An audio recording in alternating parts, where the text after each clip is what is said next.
चिंतित इतने थे कि शरीर दुबला पतला हो गया। धूप थी, प्यास लग रही थी, भूख भी लग रही थी, अब मरने जा रहे थे। मन में आया मरूंगा बाद में, पहले थोड़ा पानी पी लूं, अपनी प्यास बुझा लूं। प्रेम से बोलिए वृंदावन बिहारी लाल की जय। कुआं देखा, कुआं पर दृष्टि पड़ी तो महाराज कुएं से पानी निकाल करके अपनी प्यास को बुझाया और एक पेड़ के निकट सुस्ताने लगा कि शाम रात्रि होने के बाद इसी जंगल में जाऊंगा, कोई शेर दबोच करके मार देगा। लेकिन तभी एक सन्यासी को आत्मदेव ने आते हुए देखा और उसी कुएं में पानी भर करके अपनी प्यास बुझाते हुए देखा। जब सन्यासी पर दृष्टि पड़ी तो आत्मदेव सन्यासी को देख करके रुदन करना प्रारंभ कर दिया। मानस में बाबा कहते हैं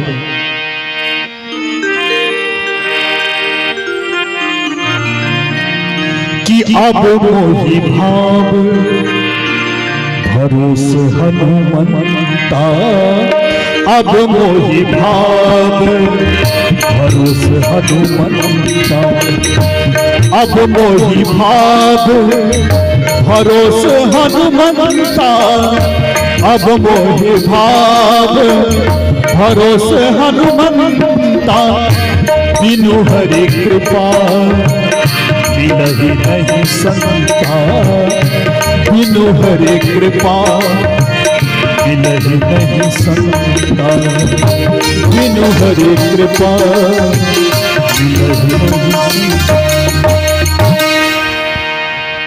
आज जब सन्यासी पर दृष्टि पड़ी तो आत्मदेव रोना प्रारंभ कर दिए। सन्यासी ने एक ब्रह्मन देवता को रोते हुए देखा तो नजदीक आए और पूछा कि कथम रोदसी विप्र काते चिंता बलियसी। हे विप्रवर, आप तो ज्ञानी मालूम पड़ते हो और आप रो क्यों रहे हो?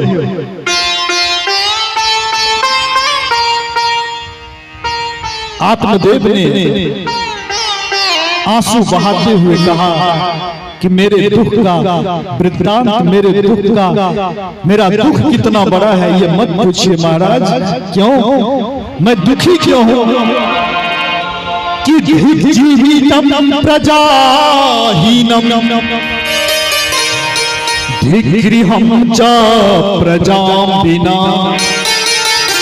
धिग्धनं च अनुपत्यस्य, धिग्कुलं संतति विना। हे महाराज, ऐसे कुल को धिक्कार है जिस कुल में कोई जल देने वाला ना हो, और इसलिए आज मैं तो आत्महत्या निश्चित कर लूंगा। सन्यासी ने कहा कि अरे ब्रह्मन देवता, ये आत्महत्या किस शास्त्र में लिखा हुआ? ये आत्महत्या तो महापाप है और आप ज्ञानी हो, ये ज्ञानी होकर ऐसी बात कर रहे हो। सन्यासी ने देखा और सन्यासी समझाते हुए कहते हैं कि मुंचा ज्ञानम प्रजारूपम बलिष्ठा कर्मणो गति, विवेकम तु समासद्य, त्यज संसार वासनम।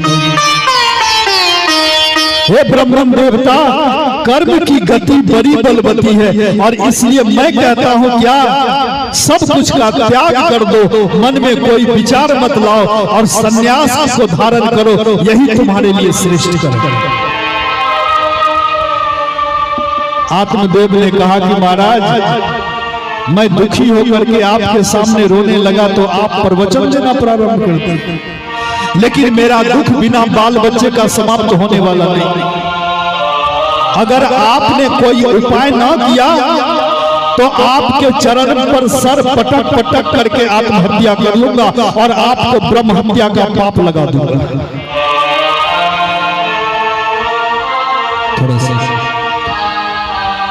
सन्यासी ने कहा राम राम, कितना भगवान को ध्यान करता हुआ आ रहा था और कौन विषय से पाला पड़ गया कि समझाते समझाते थक गया, लेकिन इसके अकल में कोई बात नहीं आ रही है। और महाराज सन्यासी घबरा गए और घबराहट में सन्यासी ने जब कहा कि हे ब्रह्मन देवता, तुम्हारे ललाट को मैं पढ़ लिया हूँ, एक जन्म को कौन कहे, 7 जन्म तक तुम्हें संतान होने की कोई संभावना नहीं। अब तो आत्मदेव और रोने लगा कि महाराज हम तो एक जन्म को लेकर के रो रहे थे, लेकिन आपने 7 जन्म का दुख एक ही बार में दे दिया, अब तो मैं निश्चित मरूंगा। सन्यासी ने देखा ये बात मानने वाला नहीं है, तो झोड़ी से एक फल निकाला कि तस्याग्रहं समालोक्य फलम एकम सततवान, एक फल निकाल करके उस आत्मदेव के हाथ में रख दिया और ब्रह्मन देवता से कहा कि ब्रह्मन देवता ये फल ले जाओ और अपनी धर्म पत्नी को ये फल खिला देना। जब फल खिला दोगे तो मैं कहता हूं तेरी पत्नी जब नियम निष्ठा में रहेगी तो समय आने पर एक सुंदर पुत्र को जन्म देगी, ये मैं आशीर्वाद दे रहा हूँ। सन्यासी वहां से जब जाने लगे तो आत्मदेव तो बाबा की जय हो, बाबा की जय हो बोलने लगे। क्यों? क्योंकि इनको तो फल प्राप्त हो गया। खुशी खुशी घर आए, देवी जी को आवाज लगा रहे, अरे धुंधली सुनती हो। जब आवाज लगाए तो धुंधली दौड़े दौड़ी निकली। उनके मन में आया आज लगता है पंडित जी बड़ा माल लेकर के आए हैं, कोई ऐसा यजमान हाथ लगे होंगे, बड़ा माल हाथ लग गया होगा आ रहे। लेकिन जब नजदीक आए तो हाथ में फल दिया। देवी ये जब फल खा लोगी तो तू भी माता बन जाओगी, एक संतान को जन्म देगी, पुत्र को जन्म देगी। पत्नी विचार करती है कि अब क्या करें। पति देव से कहती है कि नाथ आप जाएं, इतना सुंदर प्रसाद है बाबा का दिया हुआ, तो इसको तो वैसे पाऊंगी नहीं, खूब स्नान करके पूजा करके बाद में पाऊंगी, आप आराम से एकदम निश्चिंत रहिए, मैं पालूंगा। आत्मदेव चले गए पूजा कर और धुंधली के मन में कुतर्क चलने लगे, क्या कहीं मैं गर्भवती हो गई, पेट जब बड़ा हो जाएगा और कहीं बच्चा आड़ा हो गया तब तो जान गंवाना पड़ेगा। कहीं पेट बड़ा हो गया, घर में आग लग गई तो सारे लोग बच जाएंगे, मैं तो बेचारी मर जाऊंगा। ऐसा कुतर्क चलना शुरू हो। पड़ोसन आई, धुंधली तो इतनी दुखी क्यों हो रही है? जब सारा हाल बताया तो पड़ोसन कहती है कि बाबा का दिया हुआ फल है, अगर बहन खा लोगी तो इसमें तेरा क्या जाएगा। लेकिन वही कुतर्क जब पड़ोसन को चलाने लगी तो पड़ोसन माथा पकड़ के वहां से भागी, इसके सामने रहना भी बेकार। लेकिन संजोग से उसी समय उनकी छोटी बहन, जिनके अनेक बाल बच्चे हो गए थे, बाल बच्चे से ही परेशान थी और उनके मन में यह चल रहा था बड़ी बहन के पास माल खजाना बहुत है और जब इसके बाल बच्चे नहीं होंगे तो सारा धन तो हमारा ही हो जाएगा। आज धुंधली की छोटी बहन जब धुंधली के पास आई और हाल चाल पूछा तो धुंधली कहती है कि बहन आज ठीक समय पर तू आ गई। अरे बहन देखना, एक बाबा ने फल दिया और ऐसा ऐसा कहा। बहन कहती है कि इस बाबा के चक्कर में बहन तू पड़ी हुई है, मैं जब हूं तो तुझे चिंता करने की क्या जरूरत है? मेरा बेटा तेरा बेटा, तो चिंता करने की क्या जरूरत है?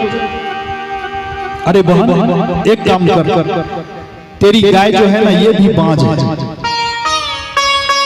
अब बाबा की परीक्षा भी हो जाएगी तो ये फल गाय को खिला दे और फिर समय जब आएगा मैं गर्भवती हूँ, अपना बच्चा किसी तरह तुझे दे दूंगी और तू अपने पति को किसी तरह बहला फुसला लेना और तब तक पेट में कुछ बांध करके पति को कहना कि मैं गर्भवती हो गई। तो पहले तो कपड़ा, फिर बाद में थोड़ा बड़ा कपड़ा, फिर बाद में थोड़ा और बड़ा कपड़ा, पेट को बड़ा कर करके एकदम पति को ये दिखा रही है कि मैं गर्भवती हूँ। प्रेम से बोलिए वृंदावन बिहारी लाल की जय।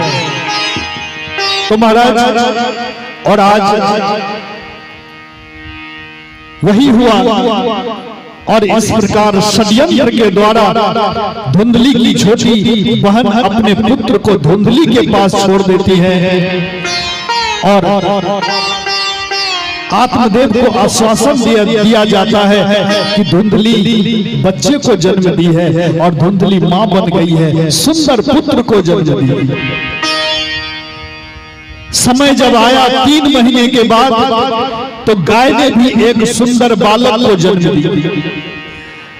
नामकरण का जब समय आया तो गाय से जो संतान की उत्पत्ति हुई उनके कान गाय के समान थे और इसलिए आत्मदेव ने उस बालक का नाम रखा गौकर्ण। प्रेम से बोलिए संत भगवान की जय। धुंधली कहती है कि सभी बच्चे का नाम तू ही रखेगा क्या? एक बच्चे का नाम कम से कम हम रख रहे हैं। तो आत्मदेव कहते हैं कि रख तू अपने जो मर्जी रख नाम। तो धुंधली कहती है मेरा नाम धुंधली, तो मैं अपने बेटे का नाम धुंधकारी रखूंगी। प्रेम से बोलिए वृंदावन बिहारी लाल की जय। दोनों धीरे धीरे बड़े हुए, लेकिन एक हुए विख्यात, दूसरे हुए कुख्यात। क्या कि गौकर्ण पंडितों ज्ञानी धुंधकारी महाखल।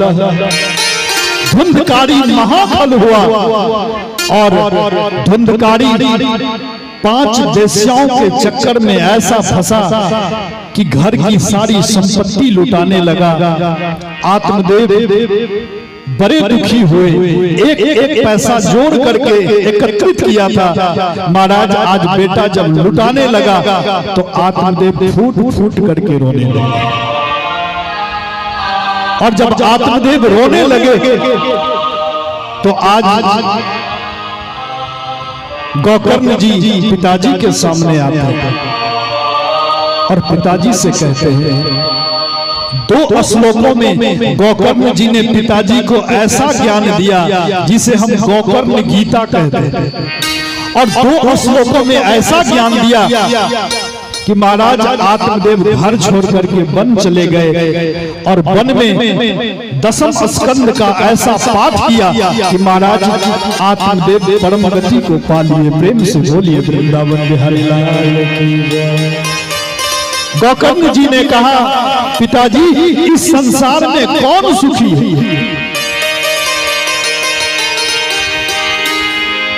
कि 3 कहे धनवान सुखी, धनवान कहे सुख राजा को भारी।